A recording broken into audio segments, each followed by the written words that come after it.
இந்த ஆன்லைன் கேம்பிளிங்கும் சரி, ஆன்லைன் கேம்ஸும் இந்த அடிக்ஷன் இதோட தீய விளைவுகளை உணர்ந்து இந்தியாவிலே முதல் முறையா தமிழ்நாடு அரசு தான் இந்த ஆக்டை கொண்டு வந்தது. உங்களுக்கு தெரியும், 2022 மாண்பு முதலமைச்சர் அரசு தான் இந்த ஆக்டை கொண்டாந்தது. ஏன்னா தமிழ்நாடு அரசு ப்ரோஆக்டிவா இதால என்னென்ன தீமைகள் இருக்குன்றதை தெரிந்து கொண்டாதது. அந்த ஆக்டின் மூலமாக ஆன்லைன் கேமிங் அத்தாரிட்டி அப்படின்னு ஒன்று அமைச்சிருக்கோம்.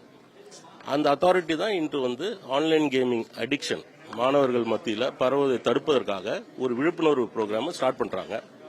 இப்போ சென்னையில் முதல்ல தொடங்கியிருக்காங்க. இதை மற்ற மாவட்டங்கள்லயும் பள்ளிகளிலும் கல்லூரிகளிலும் அதை எடுத்து போவதற்காக முடிவு பண்ணியிருக்காங்க.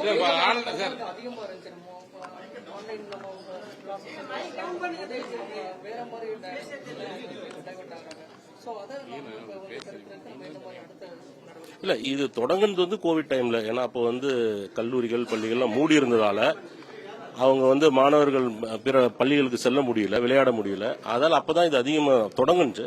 ஆனா இப்போ பரவலா அது போயிட்டு இருக்குது. டெக்னாலஜி நம்ம தடுக்க முடியாது. அதாலதான் இந்த விழிப்புணர்ச்சி ரொம்ப மிக முக்கியம்னு நினைக்கிறோம். நாங்க ரொம்ப ரொம்ப முக்கியம். பேரண்ட்ஸ் அண்ட் டீச்சர்ஸ் ரோல் தான் மிக முக்கியம். ஏன்னா அவங்க தான் மானிட்டர் பண்ண முடியும். அவங்க நிச்சயமா அவங்க குழந்தைகள் அவங்களோட பிஹேவியர் எப்படி இருக்கு, எப்படி அவங்க நேரத்தை செலவிடுறாங்க, இது மாதிரி ஸ்மார்ட் போன் போன்ற கேட்ஜெட்ஸ் எல்லாம் அவங்களுக்கு அதிகம் வழங்காம அதை ரெகுலேட் பண்ணி பண்ணணும். அதுதான் ஆன்லைன் ரம்மி பொறுத்த வரைக்கும் அவங்க விளம்பரமே தமிழ்ல சொல்றாங்க. அது என்னன்னு பாத்தீங்கன்னா, நீங்க சும்மாவே இருந்தா போது இவ்வளவு பணம் வரும் தமிழ்ல விளம்பரம் பண்ணிட்டு இருக்காங்க.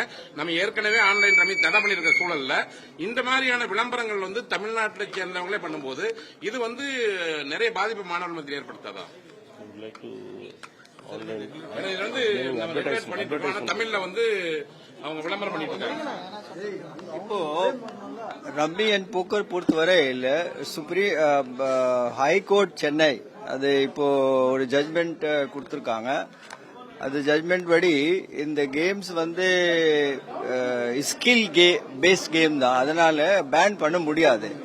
இருந்தாலும் அரசுக்கு இந்த ரெகுலேட் பண்றதுக்கு அதிகாரம் உண்டு, அது சொல்லியிருக்காங்க. இந்த ஜட்மெண்ட் எகேன்ஸ்டா நம்முடைய கவர்மெண்ட் எஸ்எல்பி ஃபைல் பண்ணிருக்கு சுப்ரீம் கோர்ட்ல. ஏன்னா நம்முடைய கவர்மெண்டுடைய நோக்கம் என்னென்றால் போக்கர் அண்ட் ரம்மி ஃபுல்லா பேன் பண்ணாதான் நல்லது. ஆனா இப்போதைக்கு பேன் ஆகல because of the high court judgement. இந்த சூழல்ல இப்போ சில அட்வர்டைஸ்மெண்ட் நம்மளும் பார்த்திருக்கோம் ஆன்லைன்ல. அட்வர்டைஸ்மெண்ட் தடுக்கிறதுக்கு நமக்கு சில கைட்லைன்ஸ் உண்டு. தேர் இஸ் அத்தாரிட்டி அது அட்வர்டைசிங் ரெகுலேட் பண்றதுக்கு அவங்களுக்கு இப்போ எடுத்திருக்கிறோம். ஆக்சுவலா ஃபார் இர்ரெஸ்பான்சிபிள் அட்வர்டைசிங் ஒரு 2-3 கேஸ்ல நம்ம கேஸ் கூட ஃபைல் பண்ணிருக்கோம். செய்திகளை உடனுக்குடனும் துல்லியமாகவும் தெரிந்து கொள்ள சப்ஸ்கிரைப் பண்ணுங்க.